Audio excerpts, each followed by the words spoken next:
안녕하세요. 저는 30대 초반이고 아기를 키우고 있는 엄마입니다. 딱 이맘때쯤 벌어진 사건들이 있는데 별로 추억하고 싶은 건 아니지만 그럼에도 불구하고 용기를 내어 한번 제 사연을 많은 구독자분들께 들려드려 볼까 해요. 전 남편과 20대 끝자락에 만나게 되었습니다. 더 젊을 때는 외모를 그렇게 봤었는데 얼굴 다 소용없다고 나이가 어느 정도 차고 결혼 정년기가 다가와서 그런가 뭔가 진중하고 무게 있는 만남을 하고 싶었어요. 그러기 위해선 꼭 외모가 아닌 그 사람의 인성을 보는 게 더 중요하다고 생각을 하면서 이성을 보는 기준이 확 바뀌게 되었습니다. 늘 외모가 제 기준에 차지 않으면 만나지 않았던 제가 점점 외모가 아닌 인성과 성품을 보면서 연애를 하기 시작하니 이전과는 확실히 다른 연애가 시작되었죠. 제 남편과의 연애가 가장 만족스러웠던 연애로 손꼽혔습니다. 안정감 있고 신뢰감 있는 연애란 게 바로 이런 거구나 싶었어요. 남편은 늘 제게 진중한 모습을 보여주면서도 저만이 볼 수 있는 귀여운 모습들도 보여주곤 했었습니다. 그 덕분에 전 남편의 그런 매력에 푹 빠져서 헤어나오지 못했죠. 사람이 적당히 무게가 있으면서도 즐길 줄도 알고 본인 스스로가 어떤 부분에 있어서 가장 매력적인지를 잘 아는 사람이라서 제가 참 사랑하고 좋아했습니다. 이 사람과 연애를 하면서 늘 행복했고 안정적이었기에 전 확신했어요. 결혼은 딱 이 사람이랑 해야 하는 거구나 하고 말이죠. 그렇게 몇 년의 연애를 마침표 찍고 저희가 결혼하게 되었을 때도 참 좋았습니다. 그런데 시댁은 조금 특이한 케이스였어요. 남편에게는 무려 15살이나 어린 여동생이 있었습니다. 완전 늦둥이였죠. 시부모가 애초에 남편을 엄청 일찍 가지셔서 가능했던 일이기도 했지만 외동아들로 키우려다가 신우가 생겼는데 포기하기엔 마음이 불편하셔서 잘 키워보기로 다짐하셨다고 들었어요. 사실 다 큰 중학생 아들이 있는 상태로 아이를 출산하는데 절대 쉬운 일은 아니셨을 텐데 이 부분에서는 시모가 존경스럽더라고요. 과연 저라면 시모와 같은 선택을 할 수 있었을까 싶었죠.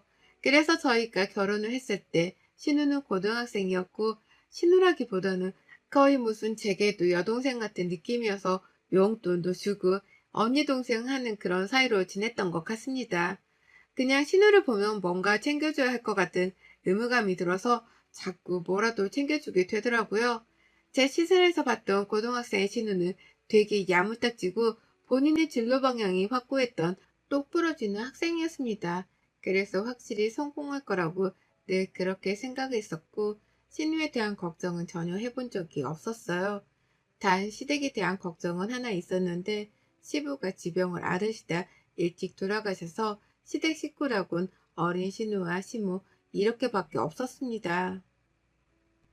그렇다 보니 형편이 넉넉하지 못했고 신우 뒷바라지 하기에는 시모 여건이 턱없이 부족했어요.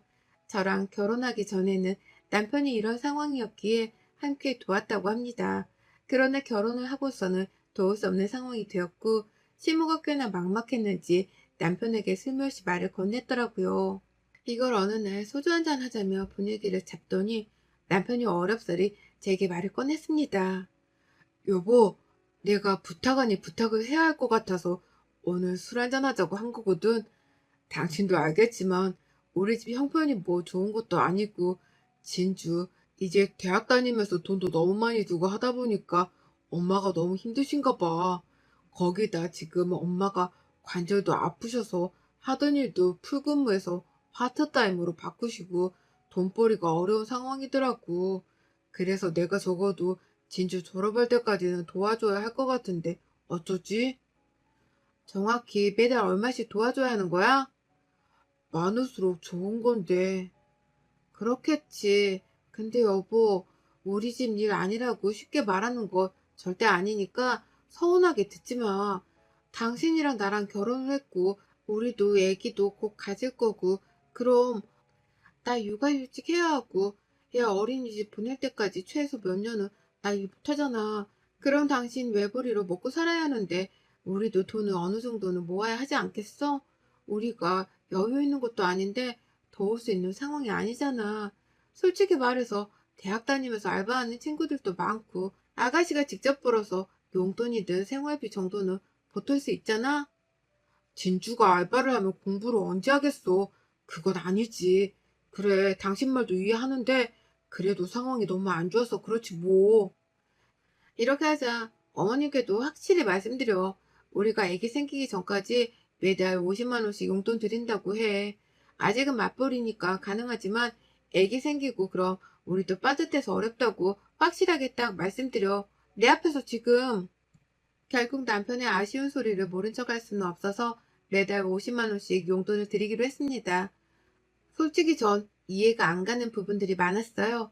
신우는 단 한 번도 알바를 해본 적이 없었던 게 남편도 시모도 어린 게 무슨 일을 하냐고 끼고 사는 편이었죠. 그러다 보니 신우는 애초에 본인이 일을 해서 돈을 벌 생각을 전혀 하지 않았습니다. 이뿐이면 다행인데 심지어는 시모였죠.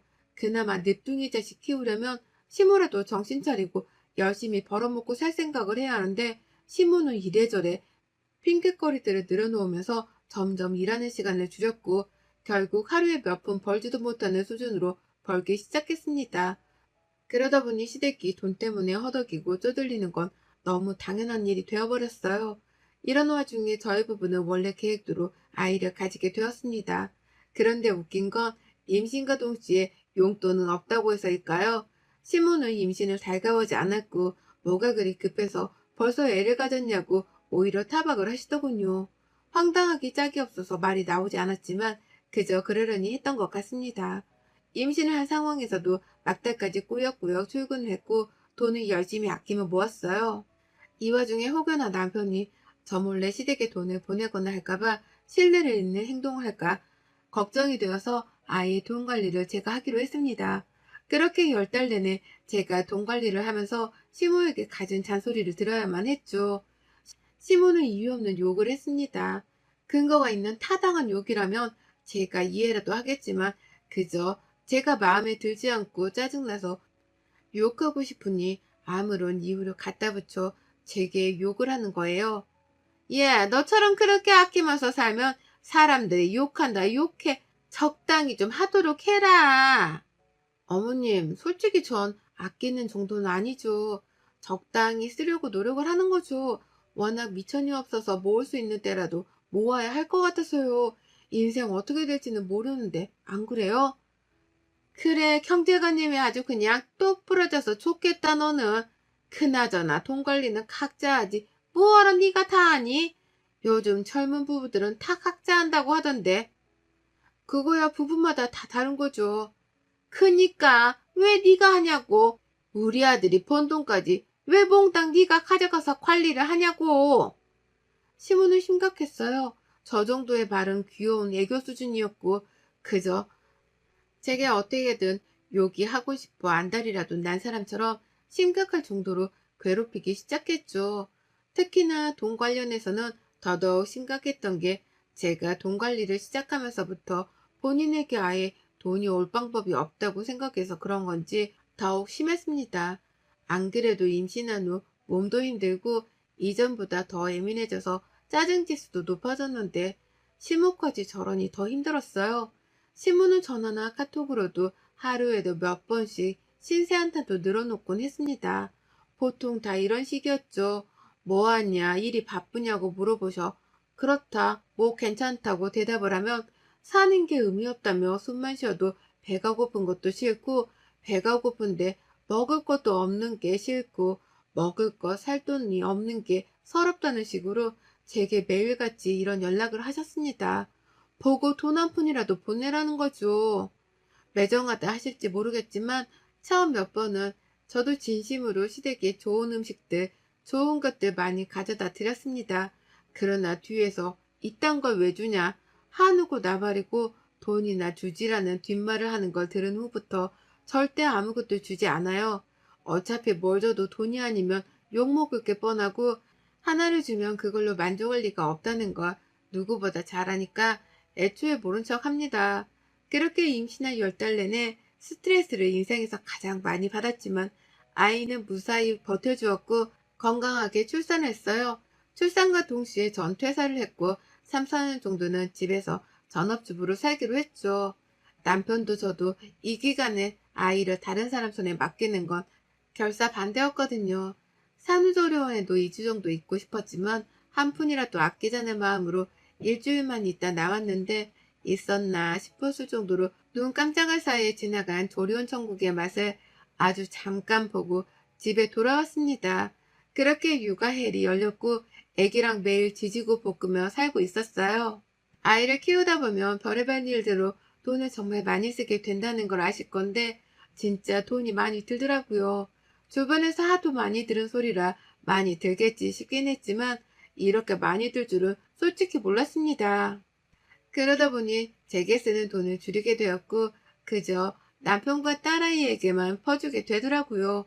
전 어차피 집에서 애나 보는 엄마인데 돈 쓸 일이 뭐가 있겠습니까? 이런 생각으로 살았습니다. 그리고 제게는 비상금 통장이 하나 있었는데 이건 결혼할 때 남편에게도 비밀로 했던 통장이에요. 애초에 결혼할 때도 제가 집도 그렇고 돈을 많이 보탠 상황이기도 했고 살다 보면 어떻게 될지도 모르니 늘 비상금은 꼭 누구든 있어야 한다고 생각을 하거든요. 이게 저한테 쓸 수도 있는 거고 저희 친정집에 일이 있을 때는 남편에게 아쉬운 소리 하지 않고 쓸 수도 있는 거니 말이죠. 그래서 비상금 통장은 몰래 숨겨두고 살았습니다. 어떻게 보면 현명한 거고 어떻게 보면 나쁜 거지만 전 나빠도 소중히 돈을 어느 정도 쥐고 있는 게 맞다고 생각해요. 특히나 경제관념이 부족한 배우자랑 산다면 말이죠. 아이 낳고 육아로 정신없다는 여러 핑계들로 시댁에 가는 걸 꺼려했고 그러기도 얼마 안 된 시점에 시댁에 큰 폭탄이 떨어지고 말았습니다. 막 대학에 진학했던 신우가 임신을 했다는 거죠. 상대는 23살이었고 둘 다 부모에게 용돈 받아 사는 대학생들이었는데 뭐가 있겠어요? 그런데 아이는 절대 포기할 수 없고 결혼을 하겠다는 거였습니다. 시모 역시 신우에게 수술을 강요할 수 없었고 어떻게든 살아보자는 마음으로 신우 시댁분들과 만나고 왔는데 펑펑 우셨죠. 그쪽에서 그러셨다고 해요. 본인들은 찢어지게 가난한 집안이고 무식하기까지 한 집안이라고. 그러니 지원 같은 건 기대도 하지 말고 애를 낳아서 키울 거면 알아서들 하라고 마시죠. 여자가 본인 몸 간수 하나 똑바로 못하고 어린 나이에 애 가진 게 뭐 자랑이라고 지원이고 뭐고 그딴 소리를 하냐며 보통 성격이 아닌 시모에게 되려 막 뭐라고 했고 결국 시모는 딸 가진 죄인 모드로 찍소리도 못하고 돌아와서는 엉엉 우신 겁니다. 이때 함께 분노했고 화가 나면서도 막막했어요. 딱 보아하니 지금도 돈 때문에 힘든 시댁이었는데 앞으로는 정말 더 하겠구나 싶었습니다. 결국 신우네 시댁 쪽에서는 정말 한 푼도 보태주지 않았고 신우는 결혼식장 비용도 없어서 그저 혼인신고만 급하게 하고 시댁집에 둘이 얹어 사는 걸로 결혼하게 되었죠. 신우와 신우 남편이 함께 시댁에 살게 되니 이전보다 생활비는 더 들었고 신우가 병원을 다니면서 또 육아용품을 하나씩 사면서 돈이 점점 더 필요한 상황이 된 겁니다. 결국 우려했던 일은 현실이 되었고 설마 했는데 설마가 사람을 잡았죠. 어느 날 시모가 저희 부부를 불렀고 시댁에 가니 신눈의 부부와 시모가 계셨습니다. 그 자리에서 이렇게 말씀을 꺼내시더라고요. 지금 상황이 너무 안 좋다. 얘들은 아직 어리고 심지어 군대도 곧 가야 해. 친주는 애 가져서 일도 못하고 다도 관절도 안 좋아서 일도 못하고 우리 생활비에 애 태어나면 애한테 드는 돈에 이러다 결국 우리 식구가 다 굶어 죽게 생겼어. 상황이 그렇거든. 근데 가족 좋다는 게 뭐겠어. 너네는 그래도 먹고는 살잖니. 그러니까 좀 도와줘야겠다. 더도 말고 딱 매달 100만 원씩만 보태줘라. 나중에 애들이 형편 풀리면 갚을 거니까. 네? 어머님, 지금 이 사람 외벌이로 저희도 세 식구 먹고 살아요. 그런데 100만 원씩을 어떻게 보태요, 저희가. 그럼 대출이라도 받아서 좀 빌려주든가. 난 신용도 안 좋아서 못 받고 얘들은 무직이라서 대출도 어려운데 너희들은 가능하잖니. 선택을 해봐. 대출을 받아주던가 매달 생활비를 보태주던가. 아니 그걸 왜 저희가 해야 하냐고요. 어머님 사고 친 건 아가씨인데 그리고 군대 가는 것도 연기를 하던가 알아서 해야 하는 거 아닌가요? 애기를 낳을 거면 이 정도 생각도 없이 각오도 없이 그냥 낳는 거예요? 대체 그걸 왜 저희가 떠받들어요? 여보, 막말로 우리가 그런 상황이었으면 엄마는 우리 도와주셨을 건데 너무 그러지 말자. 우선 100만 원은 이 사람 말처럼 우리도 상의해보고 최선을 찾아서 얘기해줄게, 엄마. 걱정 마. 뭘 상의를 해. 당장 먹고 살 돈도 없는데 당신 우리 형편 몰라? 누가 누굴 도와 지금. 우리가 불우이웃인데. 언니, 전 진짜 언니를 친언니라고 생각했는데 너무하네요. 결국 난 시댁 식구다 이거죠? 언니, 친동생이 이런 상황이어서도 그렇게 말할 거예요? 그동안 결국 저한테 했던 모든 행동들은 다 가식이었죠? 그쵸? 아가씨, 제 친동생이었으면 쌍욕 나갔어요. 지금 네 밥벌이도 못하면서 무슨 애를 낳으려고 하냐고. 전화 그나마 아가씨니까 이 정도 하는 거. 너 지금 내 앞에서 내 딸 욕하는 거야? 얘가 어려도 네 시누이인데 어디서 버르장머리 없이 시누이 앞에서 말을 긋다구로 해? 결국 대판 싸움이 났습니다. 그리고 한참 싸우다 전 애기를 데리고 먼저 나와서 집으로 와버렸어요. 남편은 꽤 시간이 지난 후에 와서는 도와주자고 제게 자꾸 말을 했지만 대체 뭘로 도와줄 거냐고 며칠을 싸웠습니다. 그 후 신우 남편은 정말 군대를 갔고 신우는 출산을 했어요. 웃긴 건 출산 후 신우는 카카오톡 프로필 사진이나 SNS에는 아기 사진을 가득 올리며 사랑스럽다고 자랑을 했지만 실제로는 애를 돌보지도 않았고 육아가 힘들다며 울고불고 난리를 쳤습니다. 본인 인생이 망했다며 한탄을 했고 결국 애를 보는 건 시모 몫이었죠. 신우는 애를 시모에게 맡겨두고 나가서 친구들과 놀고 없는 형편에 나름 사치를 부리며 살더군요. 그러면서 사는 우울증 때문에 그러는 거라는 지나가던 걔가 웃을 법한 소리를 했습니다. 결국 신우 용돈의 생활비에 신우의 육아 비용에 돈 나올 구멍이 더 이상 없던 신우는 악에 바친 건지 저희 집에까지 찾아와서 저희 딸아이가 있는데도 소리까지 지르며 돈 좀 달라고 난리를 쳤어요. 제발 그냥 돈 좀 달라고. 대체 나더러 어쩌라는 거야, 어? 너 돈 있잖아. 근데 도와주는 게 이렇게 싫어? 우리가 네 가족이었어도 이럴 거냐고. 어? 너랑 결혼만 안 했어도 우리 아들이 도와줬을 거고 우리 가족 이렇게 불행하지 않았어. 이게 다 결국 너 때문이잖아. 어머님, 애나 울잖아요. 목소리 낮추세요. 그리고 저한테 무슨 돈 맡겨주셨어요? 사채업자도 아니고 지금 이게 뭐 하시는 거예요? 적당히 좀 하세요, 제발. 저도 참는데 한계가 있는 거예요. 먹고 죽으려 해도 돈이 없다고요, 저희도. 하, 이렇게까지 해도 못 주겠다 이거지? 그러더니 시모는 갑자기 저희 집에 있는 고가의 가전제품이나 식기들을 다 던지기 시작했습니다.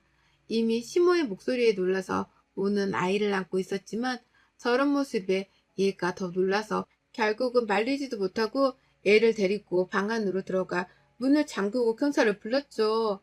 경찰이 오니 경찰까지 불렀다고 미친 사람 취급을 하던 시모였지만 이게 나중에 아주 중요한 증거가 되었습니다. 현장 사진과 영상을 그대로 다 찍어뒀고 경찰분들도 찍어 가셨어요. 그리고 고소를 할지 말지는 조금 있다 결정하겠다고 했죠. 이 사건을 남편에게 말했으나 남편은 오히려 미쳤냐고 어떻게 본인 엄마를 신고할 수 있냐며 저더러 진짜 악질이라고 하는 겁니다.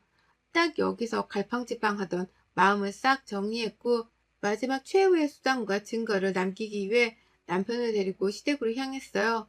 변호사에게 미리 물어보니 이런 갈등이 지속적으로 있었고 제가 해결하려 했다는 것과 힘들었다는 증거가 있어야 유리하다는 말에 녹음을 하기로 했죠. 그래서 한마디로 쇼를 하기 위해 시댁에 갔습니다. 신우, 시모, 저희 부부 이렇게 앉아서 얘기를 했죠.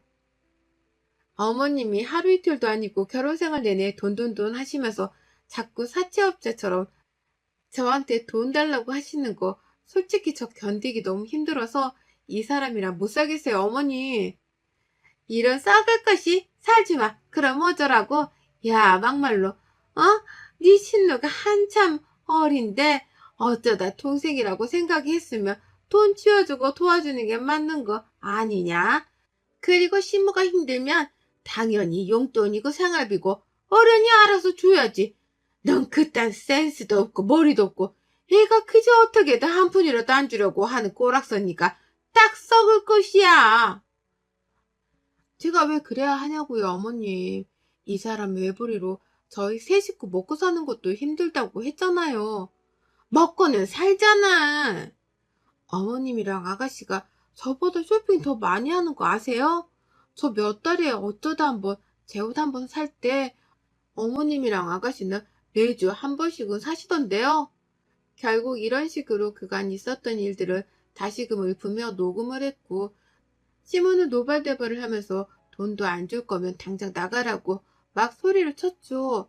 그 와중에 남편은 또 시몬과 신우편을 들면서 적당히 하라며 제게 뭐라고 했고 전 그렇게 나왔습니다. 그리고 변호사에게 모든 것을 제출했고 전 이혼하자고 했어요. 남편은 흔쾌히 이혼해주겠다고 했지만 딸아이를 양육권을 두고 논쟁이 심했습니다. 그치만 철저히 변호사와 함께 여러 상황을 미리 대비했기에 양육권을 제가 가질 수 있었고 양육비 청구도 할 수 있었어요. 이혼 후 아이와 새 출발을 하고 잘 살아가고 있었습니다. 그저 다 좋고 좋지만 딸아이에게 미안할 뿐이었어요. 그래도 친정집 근처로 아이 이사를 해서 친정 부모님과 자주 만나며 딸아이에게 저와 단둘이 있는 외로운 집이 아닌 북적거리는 가족이 뭔지를 알려주려고 노력했습니다. 그렇게 잘 살던 중 이혼하고 1년도 안 된 시점에 모르는 번호로 남편 놈에게 연락이 왔고 딱 한 번 전화 한 통 하자고 하더군요. 내 꼴 진짜 웃기다. 들어볼래? 나 쥐뿔개뿔도 없잖아. 솔직히 결혼도 당신 덕에 한 거 인정. 근데 그런 놈이 지 동생이랑 엄마 유한다고 대출을 삼천이나 받아서 줬는데 그걸 동생이 지 남편한테 줬네? 근데 그 놈은 이혼하고 도망갔네? 결국 그 돈은 내가 다 갖고 있고 진주는 애 혼자 키우고 그 좁은 집에 나랑 엄마랑 진주랑 진주 애까지 사는데 하루하루가 숨막힌다. 그래서 연주 너 생각도 많이 나고 너무 미안해서 연락했어. 너 진짜 멋진 여자이고 정말 그런 여자를 놓친 내가 미친놈이니까 많이 고소해야라고 말해주는 거야. 내 인생 왜 이렇게 꼬이냐? 당신 그렇게 말하면 내가 뭐 감동이라도 할 줄 알았어? 아직도 날 모르네. 떨어질 정도 없는데 정 떨어지게 하지 말고 이딴 전화도 하지 마. 미안한데 난 당신 목소리 듣는 것 자체가 고역이야. 그리고 네 팔자 네가 꼰 건데 왜 꼬이냐니? 앞으로도 꽈배기 마냥 쭉 꼬일 테니까 꽈배기는 사먹지 말도록 해라. 나름 멋진 척 감동스러운 말을 하며 저를 또 잡아보려 했던 전 남편놈에게 예라이 퇴 하는 느낌으로 던져주고 완벽히 끝내버렸습니다. 여러분의 생각은 댓글로 남겨주세요. 오늘도 시청해주셔서 정말 감사합니다.